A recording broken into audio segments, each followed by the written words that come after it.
你找我？坐。哎，什么事儿？我不知道应该不应该跟你说。我懂了。哎，说说你懂什么了？你本来有事情想跟我说，但是你见到我面之后呢，你又改变了主意。这种事情经常发生，我也经常改变主意，这个完全能理解。你的理解是错的。那我怎么理解才是正确的呢？我怕连累你。谢谢。哎，我还是跟你说了吧。你又不怕连累我了？跟封印有关。阿姨，看一下思念金牌虾水饺。虾水饺？对，每个水饺里面啊都有一整只虾，今天搞活动买2送1呢。哦，来2盒。哎，好，来。慢走。张阿姨是吗？啊，您好，您好，我叫黛西，这是我的名片。我帮您推吧。律师助理。律师助理是干什么的？就是帮律师了解一些情况。哦，你要了解什么情况？我们想要跟您了解一下关于刘军先生。没问题，这些啊我都知道。但是你打算给我多少钱呀？你不想想，我要是把你们想要知道的东西告诉了你以后，我还能在人刘先生家继续干下去吗？我懂了，我懂了。那我们重新给您介绍一份工作。你呀，太可爱了。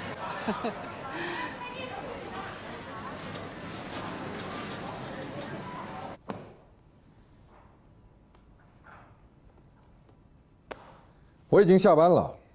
对不起，你不能下班。这事儿你说了可不算。封印可能要出事儿。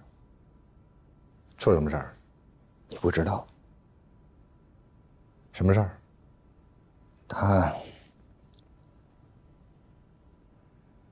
他怎么了？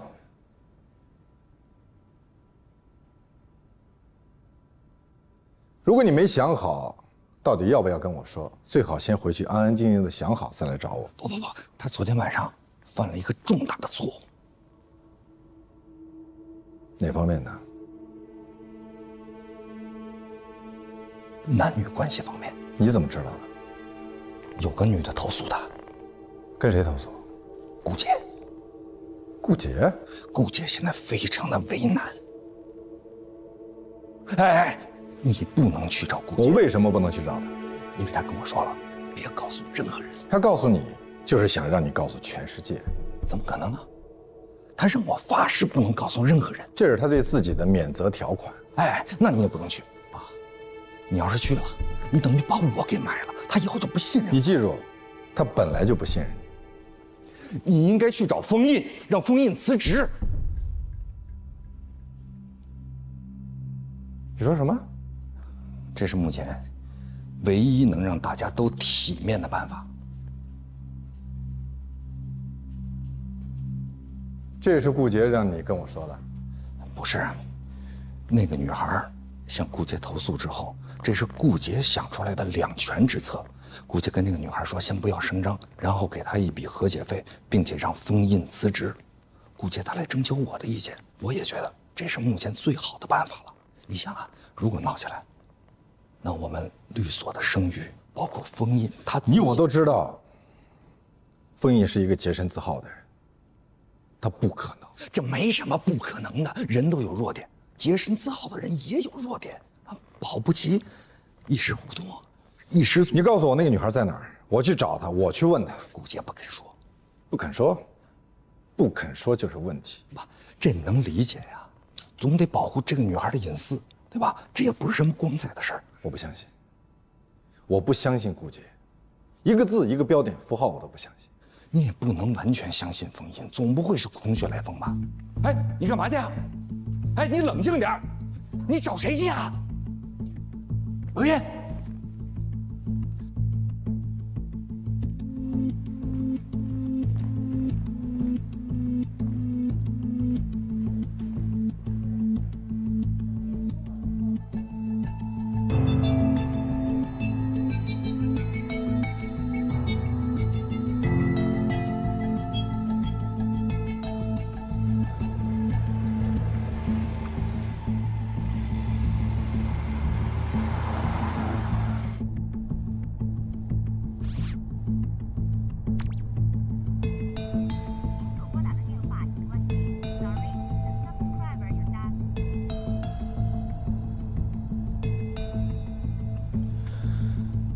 开机之后给我。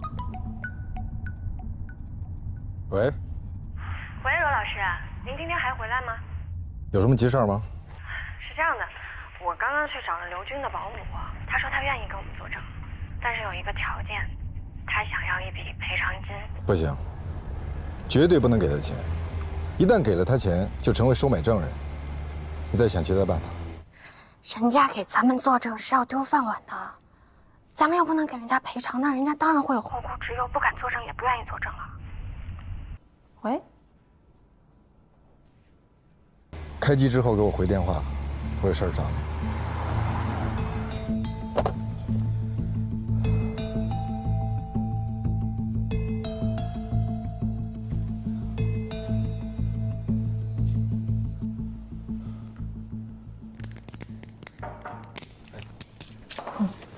你跟罗宾说了？对不起，我没有怪你。谢谢。那个女孩还好吧？基本稳住了，但是她要求封印付出代价。杀人偿命，欠债还钱，这个能理解。但是人非圣贤，孰能无过呢？能不能让封印个人给他道个歉？如果是你的姐姐或者是妹妹被别人侮辱了，然后对方跟你说“人非圣贤，孰能无过”，我悄悄给你道了歉，然后这篇咱们就算翻过去了。你觉得你能翻得过去吗？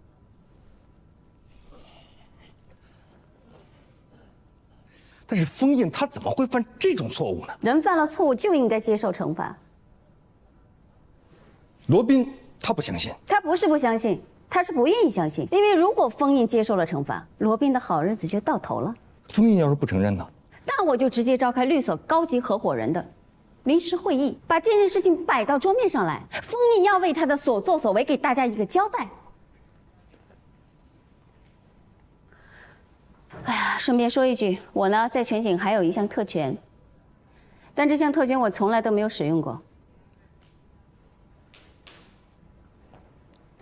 作为创始合伙人，我跟封印有一个约定，他当他的主任，而我有权利不经过任何人的同意，直接晋升一位高级合伙人。因为这项权利呢，只允许使用一次，所以我一直慎重使用。您是说，您现在打算使用这项特权了？对，我打算使用了。你，我认为早就应该晋升到高级合伙人。你的业务能力很强，还热心公益，还具备相当的管理才能。你对时序律师、律师助理的管理有目共睹，有口皆碑。我之所以一直没有使用这项权利，是因为我认为你走正常的程序也是可以获得晋升的。但是我没有想到，封印没有通过你的申请。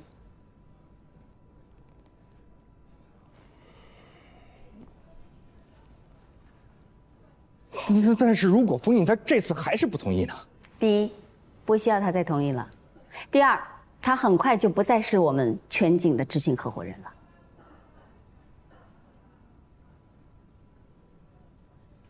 下一次的高级合伙人会议上，除了宣布晋升你为高级合伙人以外，还有一项，就是宣布大家重新投票选举新一任的执行合伙人。你是说，想要让我投你一票？知恩图报是一项美德。哎，不过，我说这些可不是要求你给我回报，你不要误解我。我没有误解，这样对全景有好处。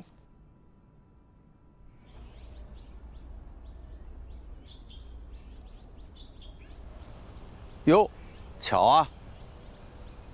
不是巧，是我有事来找你。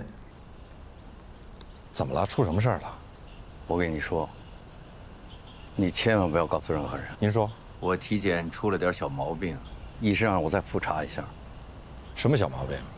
复查了吗？复查了，在等结果。嗨，也许什么事都没有，虚惊一场。您平常从来不关机的。我昨天手机没电了，睡得早。有事吗？有急事可以到我家来找我。走。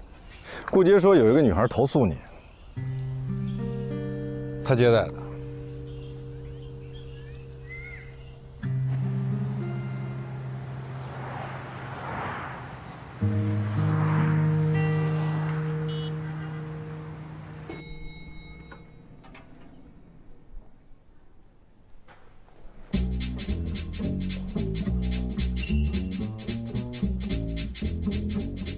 何塞老师好。Morning。何塞老师好。 Morning。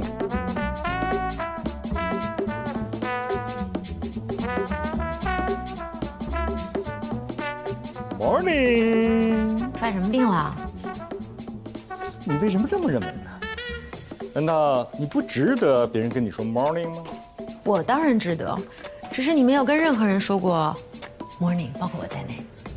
如果你愿意，从今天开始，我每天都跟你说 morning， 而且不光跟你说，我跟所有的人都说。黛西 ，morning。Morning， 何塞老师。做一个幸福的人，劈柴喂马，周游世界。快去上班，我要忙了。怎么样？天哪！这是我给我自己的奖励。奖励什么呀？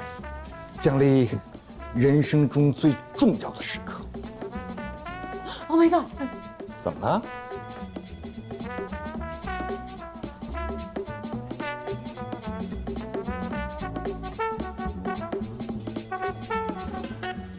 天有异象。你怎么看出来的？他们俩居然一起来上班。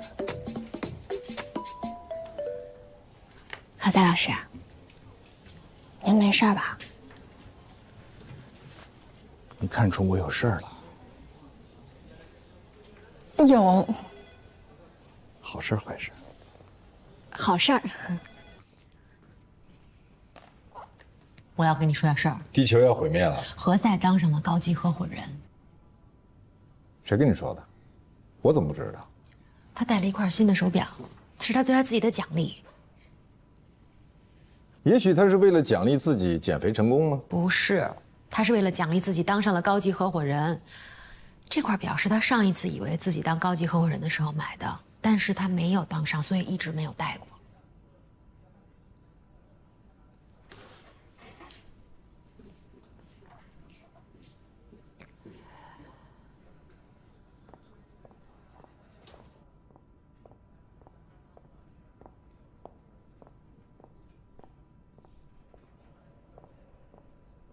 我真的是什么都没做，我不知道那个女孩是谁，我没她的电话，在这之前我没见过她，在这之后也没见过她。那天晚上只有我们3个人。是的。后来我走了，您没有走。我现在怀疑啊，我喝那杯东西里边肯定放了什么东西，我喝了就睡着了，我真的什么都没做。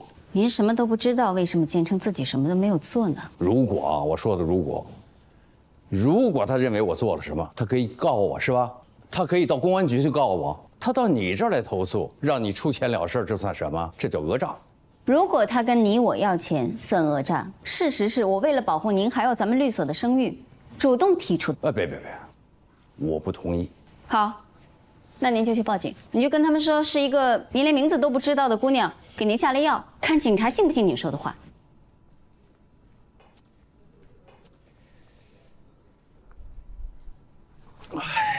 你想怎么办？我想听听你的。我只是一个合理的建议，应该对我们大家都好。您最近体检出来一些问题，你怎么知道的？您去询问的那个医生恰好跟我也很熟，所以你可以堂而皇之的以身体缘故、健康原因为理由。即便是我因为身体的缘故当不了这个执行合伙人，我也会把这个职位留给除了你之外的任何人。你是说罗宾？如果你特别想当这个执行合伙人，我同意。我同意你自立门户，你想带走谁就带走谁，只要他愿意跟你走。我哪都不去。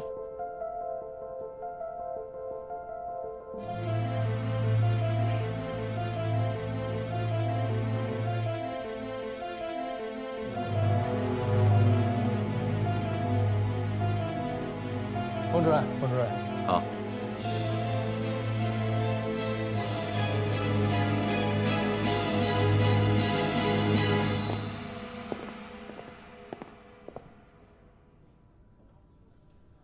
您这是打草惊蛇，我这是明人不做暗事。达成共识了？没有。那是因为他认定自己胜券在握。胜券？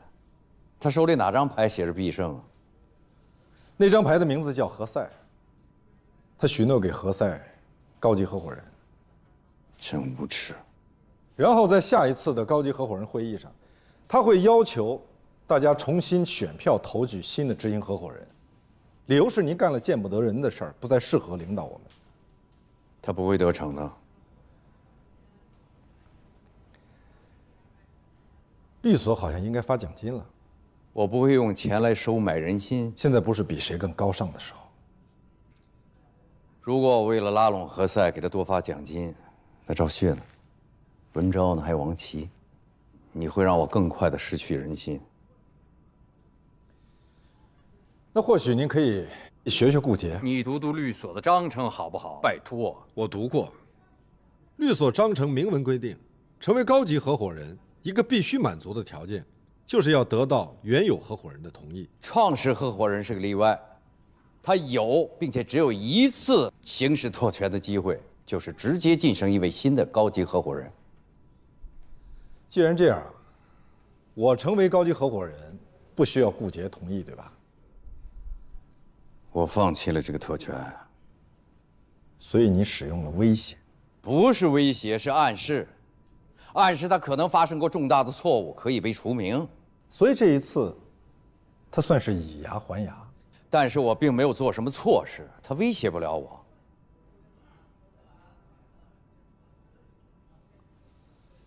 他只是说有个女人来投诉我，到现在，我连那个女的是谁都不知道。他说了，这是保护受害者的隐私。我才是受害者。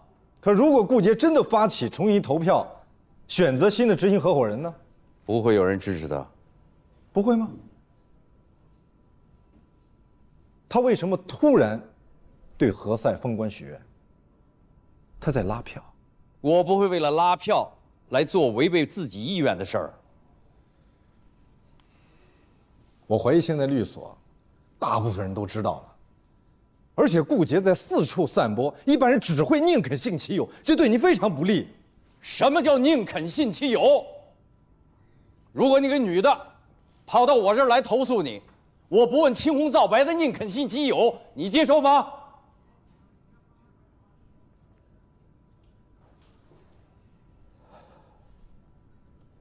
去找何塞。他不会听我的。他会，他会的。所以我为了奖励我自己，买块表。哎，你出去，我通话呢。跟谁通话？嗨，姐，你好，我是罗宾。哦，嗨，罗宾，你好。哎，何塞老跟我提起你。哦，是吗？说我什么？说你们俩是好朋友，经常在一起啊。你这样特别不好，你姐还没说完呢。你有什么事儿？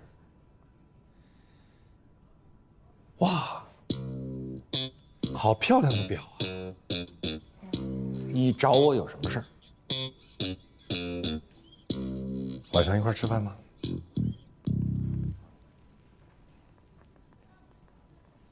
你有事儿求我？是祝贺你成为了高级合伙人。怎么了？害羞了？有好事儿就要拿出来跟大家一起分享。这事儿还没宣布呢。可是大家都已经知道了。怎么会呢？因为你喜形于色。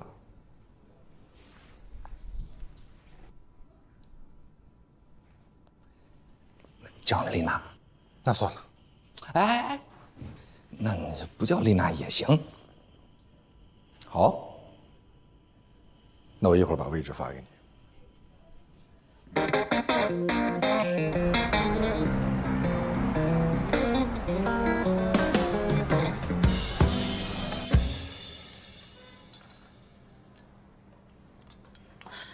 发生什么事儿了？没什么，我换律师了。为什么呢？为什么？我到现在连罗宾面都没见到。是这样的，我不管是什么样，我跟你解释一下啊。一般呢都是助理先开始工作。我不接受。那行，我现在就给罗宾老师打电话。不用，真的不用了。苗总，不是这个事儿，我不是针对你，你知道吧？我不想为难你。那到底是什么原因呢？我现在已经在到处帮您找证据了。是我听说了，你还找了对方的那个刘军家的阿姨，但是人家提出来说要一些赔偿的时候，你们却拒绝了。关于这个问题，我想我应该可以跟您解释一下。我现在呀找的这家呢，跟法院有关系。您千万不要去相信那些什么乱七八糟的话。不管再怎么有关系，打官司打的可是证据。不是你们律所发生那么大事儿，你不会不知道吧？什么事儿啊？那意思罗宾现在忙什么，你也不清楚。我一直在忙着您的案子呢，我不知道您指的是什么。你们律所主任封印，借着这个什么公益律师的这种名头，然后去占穷女孩的便宜，估计罗宾现在在帮他拼这事儿吧。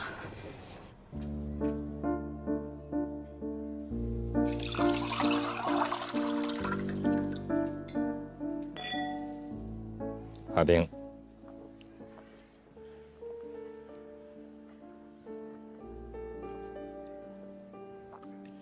这餐厅不错呀，你常来？来过2次，跟丽娜一起来。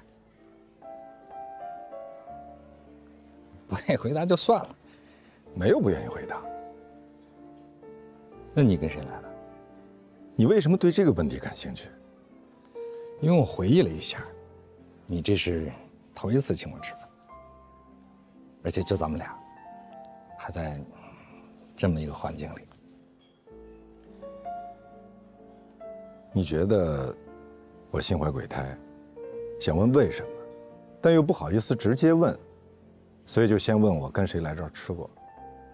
我是想推理出你请我吃饭的动机。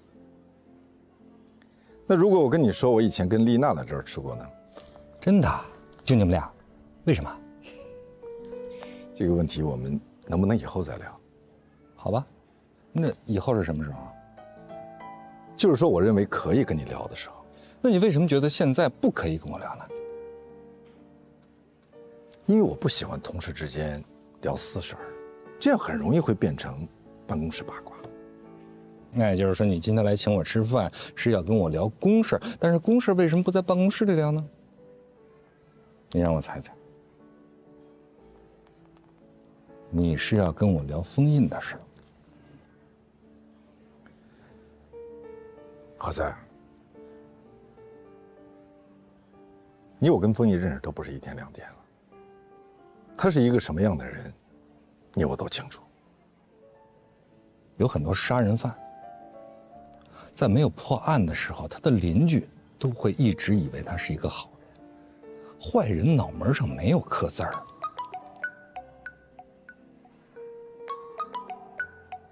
接电话呀？要我帮你接？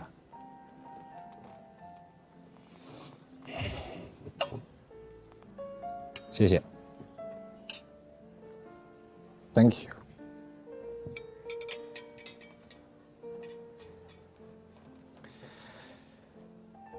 何塞，今天我约你出来吃饭是想跟你好好的聊一聊，但是我觉得你不相信我。我为什么要相信你呢？你做了什么让我相信的事儿吗？就因为你今天请我吃了顿饭，刚才还让我自己点菜。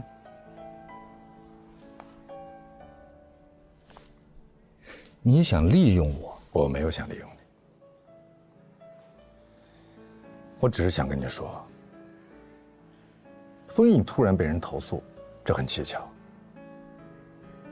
而且在事情没有搞清楚之前就搞逼宫，逼他辞职，我觉得不妥当。你请我吃这顿饭，就是想要让我站在你跟封印这边。你可以不站在我们这一边，但你至少不应该站在顾杰那边。好啊，那我可以站在你这一边，但是你得说服我。我为什么不应该去相信顾杰？我为什么要相信你们？来吧，你说服我吧。我们至少比顾杰光明正大。光明正大的蔑视我？没有。没有吗？没有。没有。那我问你，到底是我最珍贵的财产，还是你最珍贵的财产？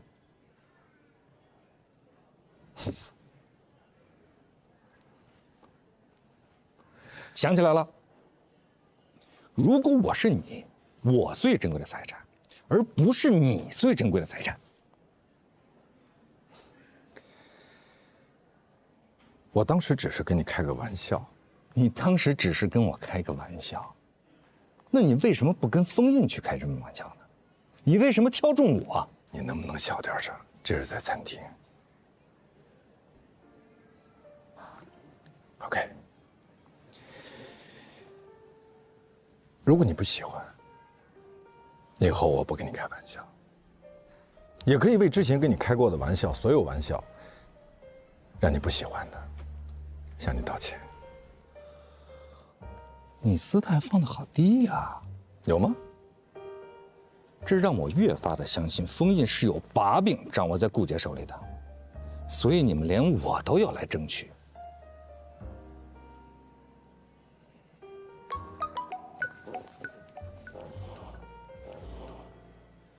我快到律所了。苗锦说她要换律师，因为她听说咱们律所出了大事，说封印搞了个小姑娘，您正在帮她灭火啊。对，她是正在灭火，所以她不能回你的电话，拜拜。你要不要给你助理回过去？我知道你的密码，以前我偷偷的看过，所以我就记住了。就这样，你应该没事就换我密码。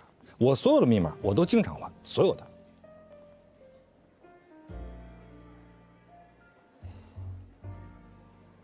好习惯。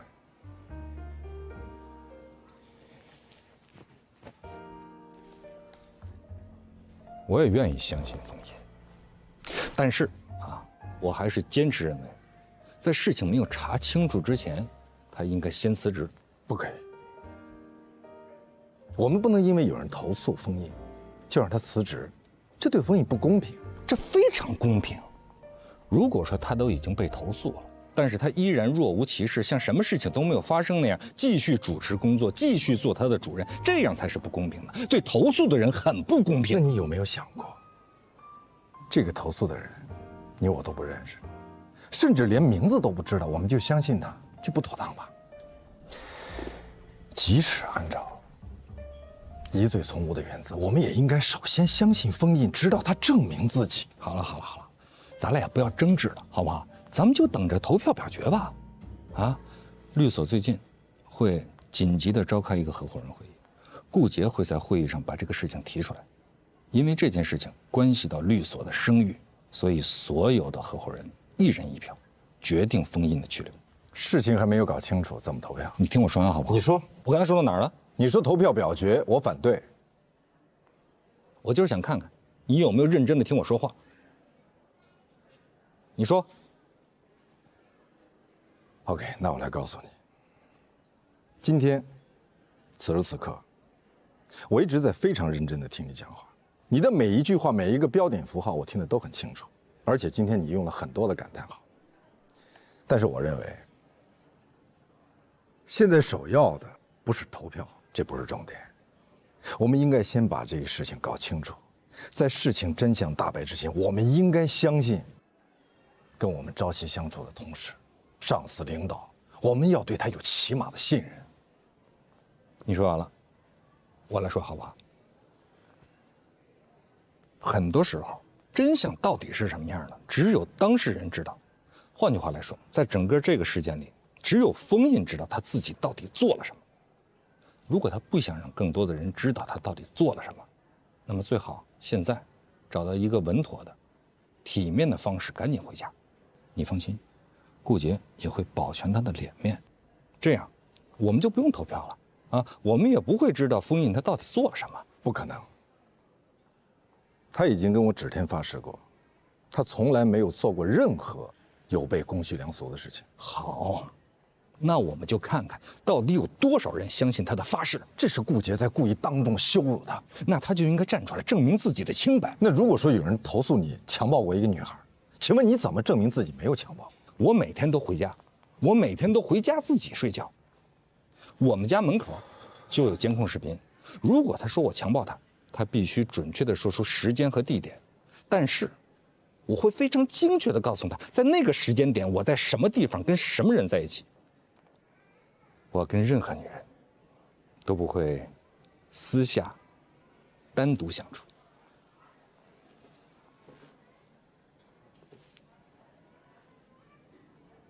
为什么这么看着我？敬佩？不是敬佩。也许有那么一丝丝的敬佩含量，但是你觉得我是个疯子？不，我只是想说，你真的从来没有跟任何人约会过，跟人谈过恋爱吗？你刚才说，你从来没有跟任何女人私下单独相处。我是一个洁身自好的人，我和任何女人相处都会选择在一个公共场所，并且9点钟之前一定要离开。如果必须过9点钟，那我会选择有其他人员在场。君子不立于危墙之下。你把女人当作危墙，有些女人不只是危墙，还是洪水猛兽。那如果一个男人遇到一个洪水猛兽，我们是应该同情他，还是应该拍手称快？洪水猛兽为什么去找封印，不找你我呢？你这是典型的责备受害人思维，就像人贩子拐卖儿童，你不去谴责人贩子，反而去责备丢失孩子的家长，为什么没有看好自己的孩子是吗？对啊，就是都有责任啊！你这是抬杠，那你反驳我呀？你反驳我呀？你反驳我？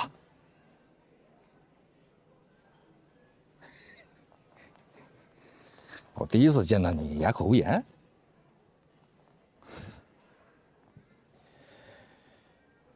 富兰克林说过一句话：争辩是一个非常不好的习惯，让人心生厌恶，甚至树敌。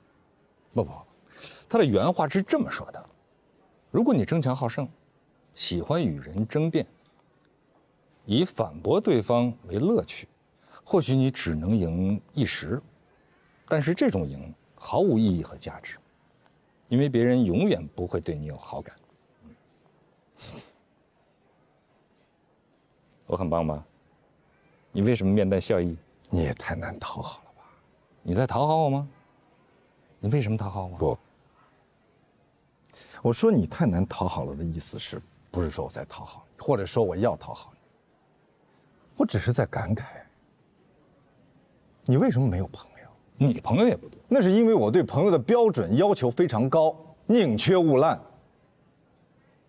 我也是，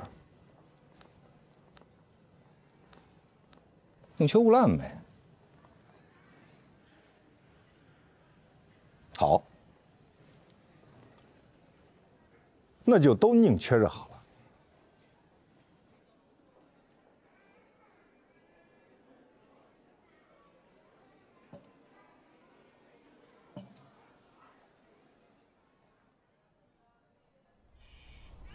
我完全没想到，何塞居然对我有那么大的不满，他就完全听不进去我说话。要是你说话他听不进去啊，他就不会跟你走，跟你去吃饭。那您的意思是我搞砸了？罗宾啊，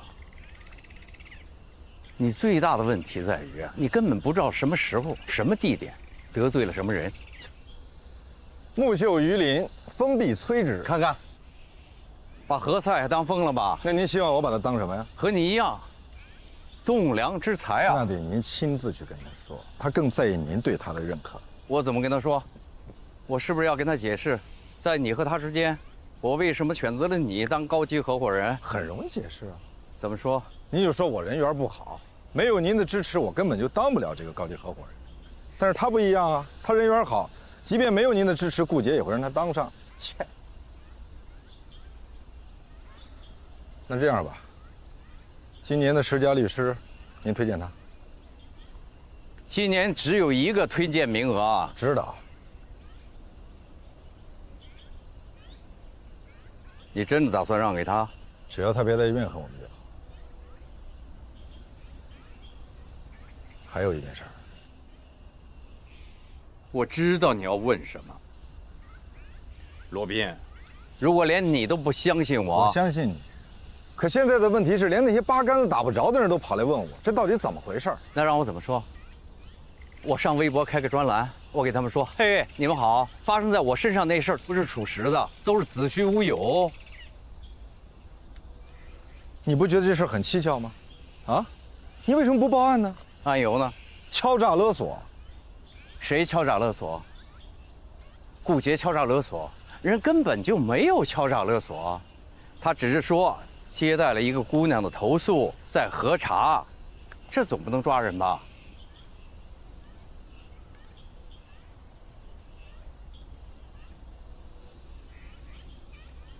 您再好好回忆回忆。我再给你重申一遍，我当时喝酒喝得断片了，我醒来之后我不知道在什么地方。那当时为什么不报案呢？怎么报案？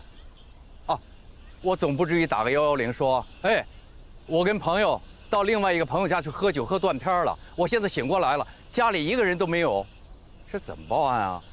所以您就没有做出任何反应，拿着自己的东西就走了。你还是不相信？我信，但是您觉得别人会信吗？我就不明白，您当时难道就没有怀疑？你怎么就稀里糊涂的躺在了一张床上，而且还是别人家的床？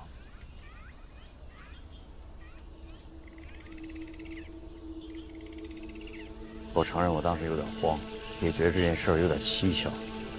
后来我就给顾杰打了个电话，他怎么说？他含糊其辞。后来他说，他当时正在接待那个投诉的姑娘。我确实记不清楚，但是我不认为我做了什么事。那您后来有没有又去过那个地方？没有。为什么？我连门牌号码都没记清。顾杰带你去的，你可以问他。他不告诉我。他说他在保护那个投诉的姑娘，不受威胁，不受恐吓。那你还记得那女孩子长什么样子吗？你这口气完全是在审问犯人。我是在想办法帮你弄清楚事实真相。我再给你重申一遍。我不认为我做了什么出格的事儿。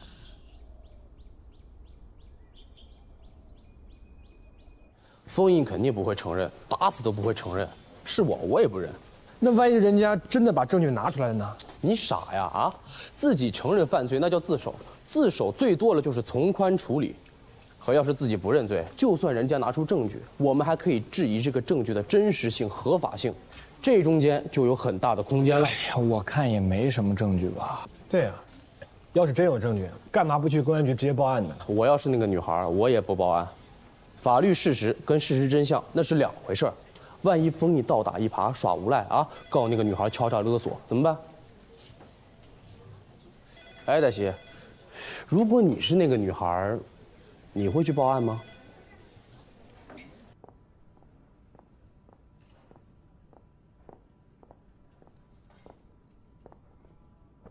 现在有空吗？